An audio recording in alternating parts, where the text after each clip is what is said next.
Janela do Céu.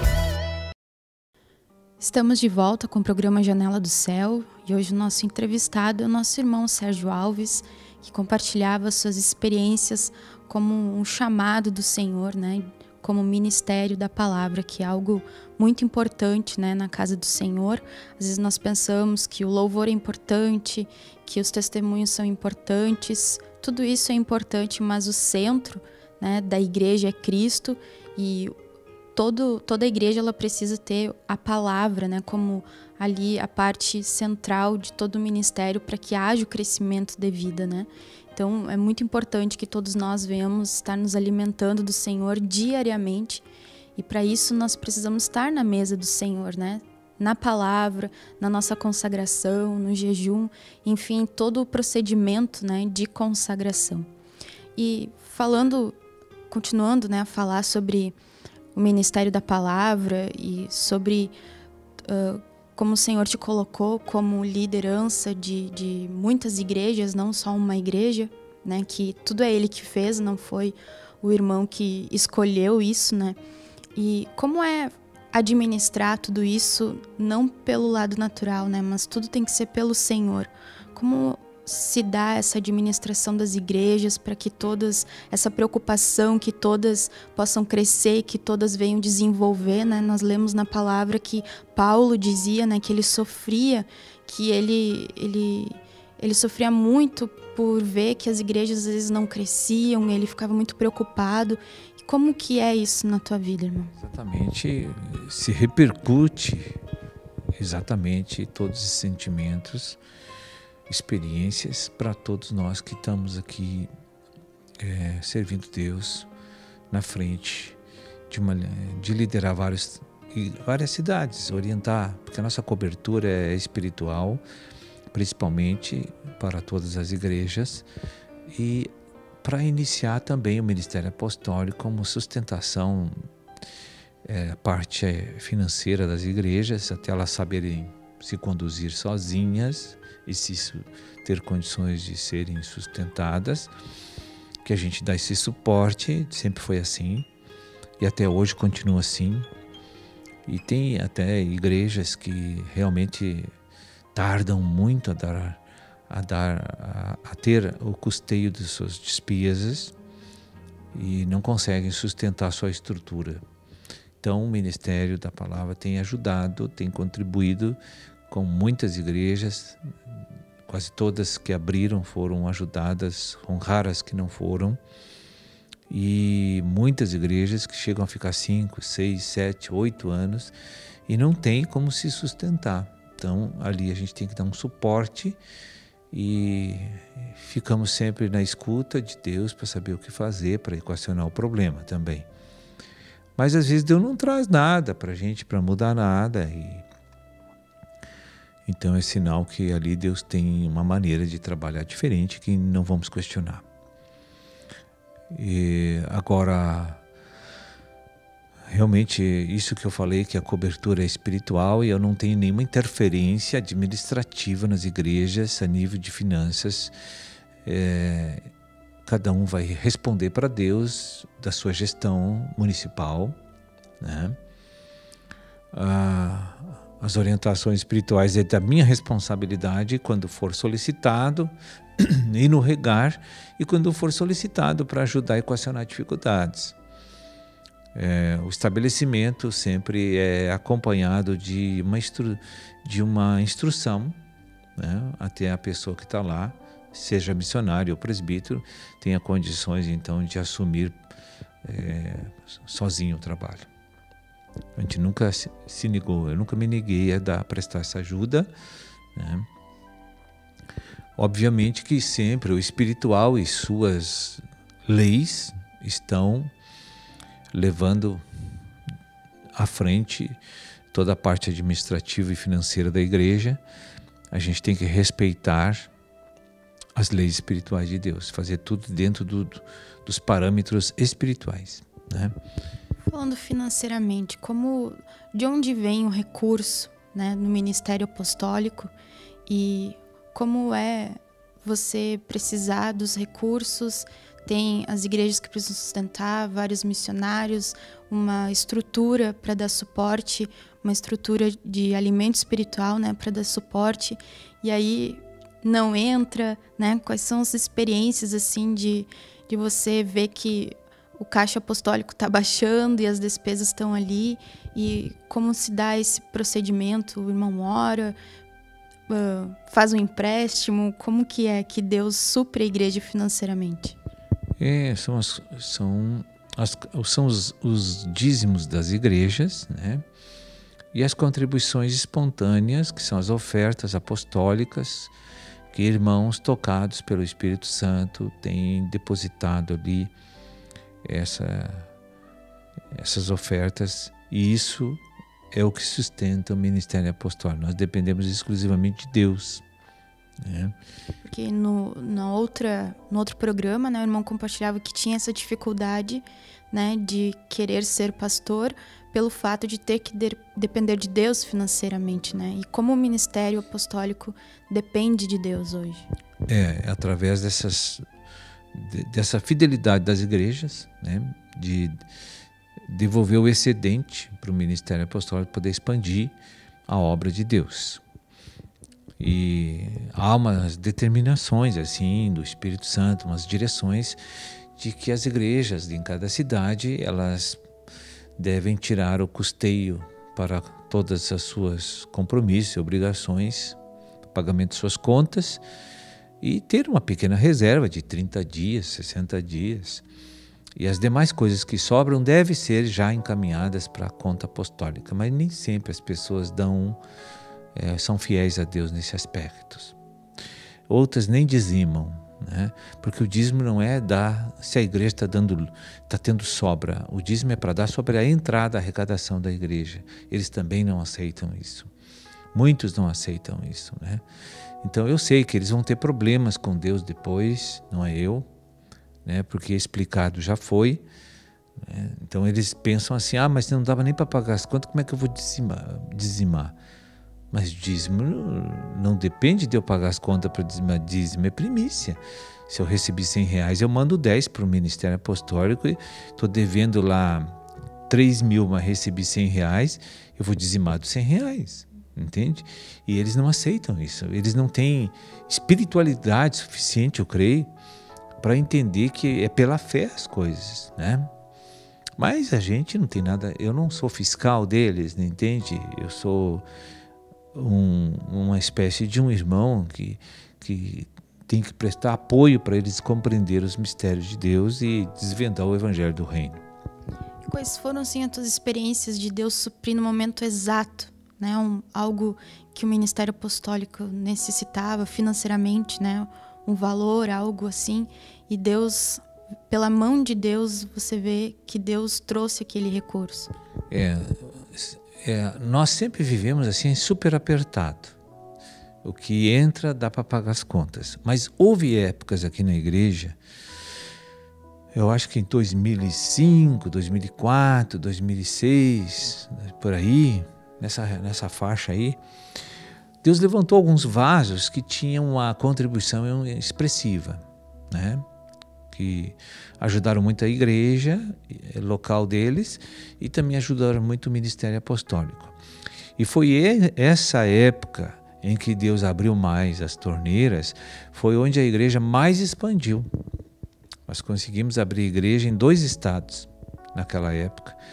E hoje, eu me lembro que os recursos que entraram naquela época já tem como fruto, né, daquele trabalho, daquela fidelidade desses vasos, que não eram muitos, eram poucos até, mas deu para abrir todo o trabalho na Bahia. Hoje tem 9 igrejas lá, eu acho que 8 ou 9 igrejas estão abrindo lá. Nós conseguimos abrir Brasília, nós conseguimos o Rio de Janeiro, também aqui no estado do Rio Grande do Sul, muitas igrejas foram abertas com aqueles recursos, né? Mas então, quando Deus abre, é um sinal que eu tenho que avançar para estabelecer novas cidades, novos trabalhos, né? Às vezes tem a dificuldade de recursos humanos preparados, que são os missionários, que a coisa mais difícil hoje é achar pessoas equilibradas com com capacidade de liderar. É muito difícil você achar pessoas assim que vão para um lugar e tenham assim aquela fé e aquela firmeza em Cristo e que sabe receber as ovelhas, sabe edificar as ovelhas como um líder espiritual. Isso é a maior deficiência da igreja hoje, é essas pessoas preparadas. E no passado, a gente teve programações na igreja que formavam missionários, né? Onde foi um período que durou de 1999 até 2005. Nós tivemos uma grande programação na igreja de formar lideranças. E realmente foram 120 pessoas preparadas, né? Que muitas delas foram enviadas para muitas cidades. Joinville, eu lembro, em Santa Catarina, Florianópolis, Rio do Sul, Criciúma, foi tudo investimentos da obra missionária. Foz do Iguaçu agora está sendo também, né? E, enfim, sempre que Deus faz sobrar uns recursos, a gente aplica na expansão do reino.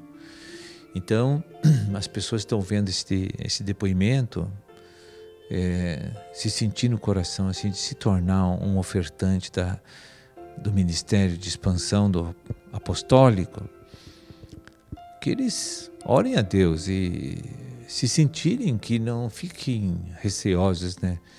Que eles possam participar dessa expansão também a nível indireto de ajuda financeira, né? Ao ministério apostólico.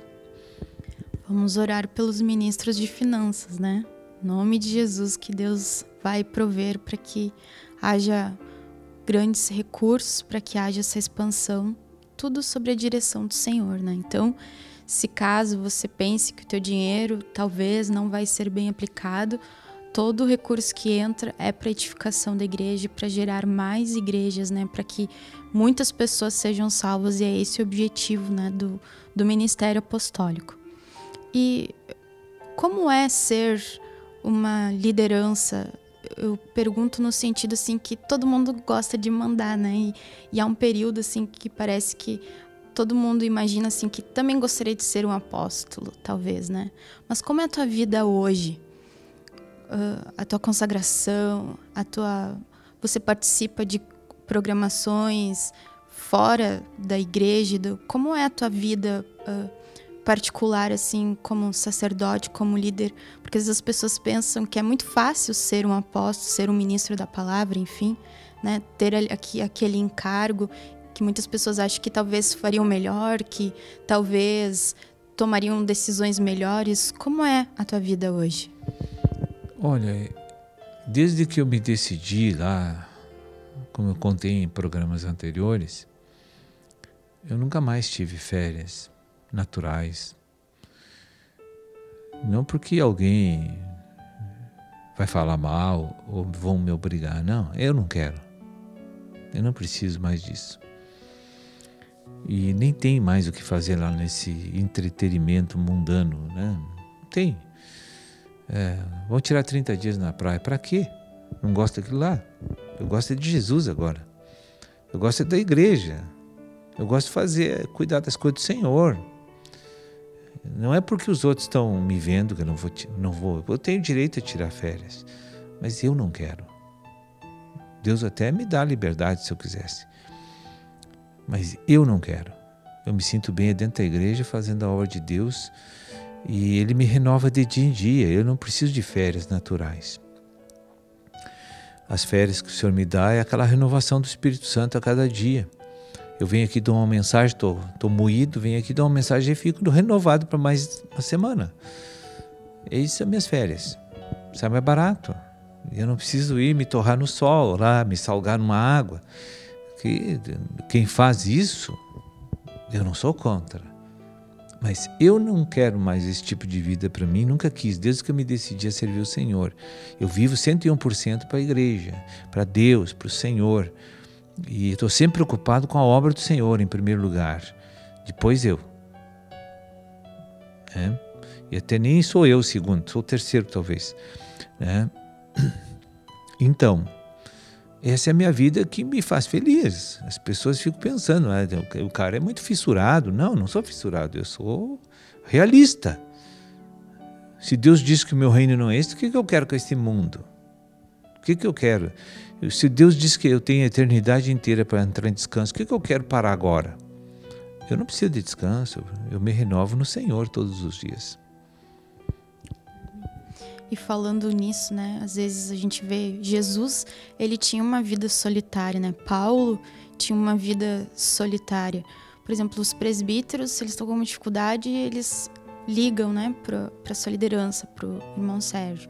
As lideranças dos grupos familiares ligam para as pessoas amadurecidas, cada um vai procurando. E aí o irmão, como faz, né, para quando há necessidade, há dúvidas, você precisa de uma direção, porque um líder tem uma vida solitária, né? Como que é isso na tua vida, irmão? Isso realmente assim é a maior dodói dos que são líderes espirituais, eu acho. É que eles, Deus já preceitua que quanto mais um fluir de autoridade divina numa pessoa, mais isolado ele fica dos outros. Não é que ele não tem comunhão com os outros. Pessoalmente ele não tem com quem se abrir, a não ser com Jesus Cristo e o Espírito, porque as pessoas jamais vão compreender a cabeça de um líder, que ele tem que se bifurcar para várias coisas durante um dia. E se ele tem casamento, por exemplo, a esposa e os familiares sempre acham que eles têm uma fatia maior. E na cabeça de um líder, ele fragmenta as fatias, ele corta as fatias iguais para todos. E os familiares nunca aceitam isso, porque eles acham que têm um direito a mais do que os outros. E eu nunca enxerguei dessa maneira. Eu acho que a gente tem que cuidar dos familiares com a responsabilidade bíblica e suprir eles naturalmente, que é uma responsabilidade perante Deus que eu tenho, mas eu preciso dar uma atenção para todos, porque eu sou um representante de Deus e não sou apenas um marido, não sou apenas um pai, eu sou um ministro do Evangelho. Então, eu tenho que ter essa realidade e não deixar a comunidade do corpo de Cristo perceber que eu sou faccioso e que eu tiro uma fatia maior para minha família. Aí eu estaria também criando problemas para o corpo de Cristo. Então, ministro da palavra realmente tem que ter a visão do corpo, né, do reino, de estar ali auxiliando todos aqueles que Deus envia, né? E para nós encerrarmos então esse grande compartilhar, como ser um bom servo de Deus? Durante todos esses anos, com certeza, Deus já trouxe algo. Como que as pessoas que estão nos assistindo, que têm o desejo de servir o Senhor, como tem aquela palavra, né, que almejam ao episcopado, que gostariam de servir o Senhor, de ser um missionário, de ser um presbítero, de serem um líder de um grupo familiar, como ser um servo adequado a Deus? É uma coisa ao mesmo tempo simples e ao mesmo tempo complicada, porque um líder é uma pessoa normal como qualquer outro crente, que tem uma carne e que ele tem fraquezas e que ele é um pecador e que ele sofre tentações e que ele tem desejos carnais ainda. Ele não está perfeito, ele está no caminho da perfeição, que nem os irmãos da igreja. A única coisa que é diferente com a liderança é que há uma unção e um compromisso de representatividade. E isso não me torna melhor e maior que os meus irmãos que estão na igreja, apenas é a questão funcional que muda com relação a eles. Então, mas um líder, geralmente, ele consegue manter-se vencendo esses desejos, essas concupiscências, essas fraquezas, por causa do temor que ele tem de Deus. O temor de Deus faz com que ele tenha uma vida santa. Porque ele também é uma pessoa que tem conhecimento, tem mais fluir de unção divina nele, porque é um líder, não é porque ele é melhor que os outros, é porque ele precisa repartir com os outros e ajudar os outros. Ser mais servo ainda. Mais servo ainda. Então, é que as tentações que vêm numa pessoa assim, elas não são maior que o temor que ele tem por Deus. Então, por isso que ele vence. Ele por isso consegue manter santo, consegue se manter sem pecado, praticamente, né? Porque os pecados de crente geralmente são pecados de ego, né? Tem pecados de mãos, mas é muito raro a gente ver isso em pessoas que têm o evangelho do reino e já têm uma certa intimidade com Deus, né? O temor não vai deixar eles cair nesses pecados grotescos da carne. Mas os pecados de ego são comuns nos crentes, né? E nos líderes também. Talvez menor intensidade, mas também tem. Então tem a justiça própria, tem o amor de pai para filhos, que sempre faz com que há uma tendência de tratar melhor os filhos, dar o melhor para os filhos e depois não ser igual com os outros. Há essas tendências pecaminosas que sempre querem nos tirar do eixo de Deus. Então não é uma coisa muito fácil, mas também a obediência absoluta e a decisão, quando a tentação vem, de sempre se inclinar para Deus, isso é o suficiente para ser um bom servo. Então fica a dica aí, né? Essa orientação do Senhor, que nós possamos orar e estar sempre inclinados a Deus. Tem até um versículo, uma palavra, não me recordo aonde, Salmos 119, que Davi disse, né, que ele induziu o coração dele a inclinar-se para Deus. Exatamente isso que eu falei. É bem isso aí mesmo.